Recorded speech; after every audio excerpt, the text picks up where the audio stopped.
majci koja se usudila da stane pred nepravdu i nije ustuknula. Molim vas, braćo i sestre, svi sinovi i kćeri Srbije i celog Balkana, da je podržimo, da je štitimo,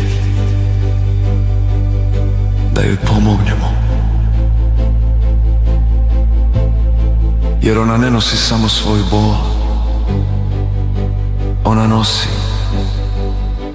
i našu savest.